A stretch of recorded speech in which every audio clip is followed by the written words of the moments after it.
In the tense days of October 1962, the world teetered on the brink of nuclear catastrophe. The Cuban Missile Crisis, one of the most perilous moments in human history, began on October 14, when U.S. President John F. Kennedy received alarming news. Intelligence revealed that Soviet nuclear missiles were being stationed in Cuba, just 90 miles off the coast of Florida. This revelation sparked a diplomatic and military showdown between the United States and the Soviet Union, bringing the world to the precipice of nuclear war. The pivotal moment was precipitated by the reconnaissance flight of a U-2 spy plane. On October 14, 1962, high above the Caribbean skies, U.S. pilot Major Richard Heyser captured photographic evidence of Soviet nuclear missile installations in Cuba. These images, transmitted back to U.S. intelligence, provided irrefutable proof of the escalating threat and triggered an urgent response from President Kennedy and his advisors. The discovery of Soviet missiles in Cuba set off a chain reaction of escalating tensions.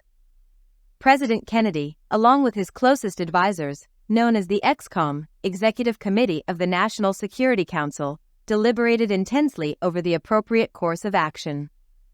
The gravity of the situation was underscored by the realization that a misstep could lead to global annihilation. On October 22, 1962, President Kennedy addressed the American people in a televised speech, revealing the existence of the missile sites in Cuba. He declared that the United States would not tolerate such a provocative and dangerous act, asserting that any nuclear missile launched from Cuba would be seen as an attack by the Soviet Union. In response to the crisis, President Kennedy announced a naval blockade, referred to as a quarantine, around Cuba. This was a strategic move to prevent further shipments of military equipment and supplies from reaching the island. The blockade was a pivotal measure aimed at exerting pressure on the Soviet Union to remove the missiles. Simultaneously, behind the scenes, intense diplomatic efforts were underway. Back-channel communications between Kennedy and Soviet Premier Nikita Khrushchev sought to find a resolution that would de-escalate the crisis. This delicate dance of negotiations was conducted through letters and secret intermediaries, with the fate of the world hanging in the balance. For 13 agonizing days, the world held its breath, gripped by the uncertainty of what the next move might be. Global tension was palpable, with citizens in both superpowers fearing the unimaginable consequences of nuclear conflict. The crisis brought home the stark reality of the nuclear age and the fragility of human existence.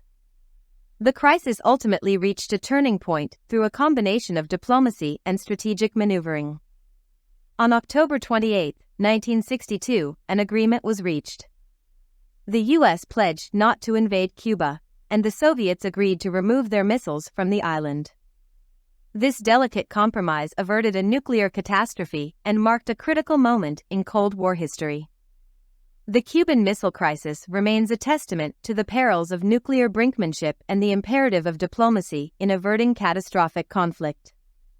It underscored the need for open channels of communication, even in the most dire circumstances, and emphasized the importance of seeking peaceful solutions to global challenges.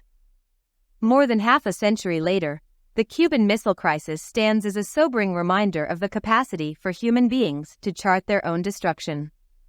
It serves as a call to vigilance and cooperation in the face of existential threats, urging future generations to work towards a world free from the specter of nuclear annihilation. Support me by subscribing to my channel and watch the story of the Reykjavik Summit, a pivotal moment in Cold War diplomacy. Thanks for watching.